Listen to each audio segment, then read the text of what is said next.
नमस्कार, आप देख रहे हैं मंथन टुडे न्यूज़ और मैं हूं आपके साथ निधि सिंह। एआईएमआईएम के प्रदेश अध्यक्ष अख्तरुल ईमान ने आज प्रेस कॉन्फ्रेंस किया और साथ ही साथ बिहार सरकार और पुलिस प्रशासन को जमकर घेरा। साथ ही में कहा कि मॉब लिंचिंग जो छपरा में मामला आया है, जिसको लेकर सीधे पुलिस प्रशासन जिम्मेदार है। तो चलिए पहले हम सुनवाते हैं अख्तरुल ईमान क्या कुछ कहते नजर आ रहे हैं। नीतीश कुमार जी, जो आपने वादा किया था कि हम कम्युनलिज्म को, करप्शन को और क्राइम को बढ़ने नहीं देंगे, लेकिन नीतीश कुमार के राज में आज क्राइम बेइंतहा माने आसमान पर पहुंचा हुआ है। करप्शन की तो गंगा बह रही है।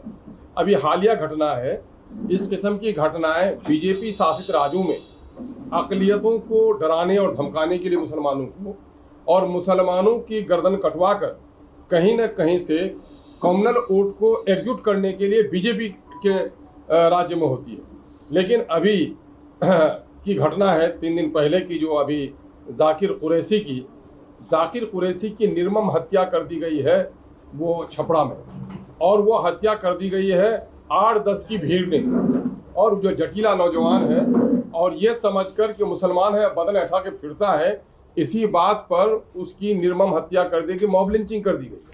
और अफसोस इस बात का है कि उसके यहाँ जिनके यहाँ मॉब लिंचिंग हुई, कोई जिम्मेदार अक़लियती उमूर के वजीर गए, मगरमच्छ के आंसू बहाकर आ गए। लेकिन मैं बिहार सरकार से पूछना चाहता हूं, जब नया बीएनएस में ये प्रावधान लाया गया है 103(2) लगेगा उस पर, जहां 5 आदमी से अधिक अगर किसी की को घेर कर मारता है, उसके ज़ात और मजहब या दूसरी शनाख्त की बुनियाद पर उसे मारा जाता है, वो मॉब लिंचिंग के जुमरे में आता है। लेकिन वहाँ के एसपी ने हुकूमत के दबाव में या सरपसंदों का साथ देकर वहाँ पर 103(1) लगाया है, जो आमतौर पर मर्डर का केस है। 103(2) की धारा उस पर लगाई नहीं गई है। हमारा सबसे पहले मुतालबा ये है कि वहाँ चूंकि भीड़ ने मारा है और उसका वहाँ का बाकायदा वीडियो फुटेज है जो पुलिस वालों को भेजा गया है, उसमें 7-8 नौजवान हैं जो बांध कर इसको पीट रहे हैं। उसके बावजूद भी 103(2) का धारा उस पर नहीं लगाया जाना, ये कहीं न कहीं से सरकारी तौर पर मॉब लिंचर्स को कहीं ना कहीं सपोर्ट करना है और अक़लियती के लोगों को दबाना है। हम लोग का मुतालबा ये है 103(2) की धारा उस पर लगाई जाए, 50 लाख रुपए का मुआवजा उसके परिवार को दिया जाए, और जिन लोगों ने उसकी मॉब लिंचिंग की है उनको सजाए मौत दी जाए। और फौरी तौर पर वहाँ मामला ये है कि वजीर आला को जाना चाहिए। अरे वजीर आला, आपने कहा था मुख्यमंत्री जी, यह आपके कैरेक्टर की बुनियाद है कि आपने क्राइम को, कंट्रोल को, कम्युनलिज्म को बढ़ने नहीं देंगे। ये कम्युनलिज्म भी है और ये बड़ा क्राइम है, और आप वहां तक अभी तक नहीं गए। आपका बड़ा पुलिस का ऑफिसर स्टेट लेवल का वहां पर कोई नहीं गया, और उल्टे वहां के चंद नौजवानों ने, गांव मोहल्ले के, उनका नाम पता नहीं कौन लोगों ने सड़कों पे टायर जला दिया, तो उसकी बुनियाद पर आपने उन लोगों पर मुकदमा करके प्रशासन के लोग, उनको अनुमंडल पदाधिकारी उन लोगों को धमका रहे हैं। ये कहां से हो गया कि जिनके घर में कत्ल हुआ उन्हीं को धमकाने का काम कर रहे हैं?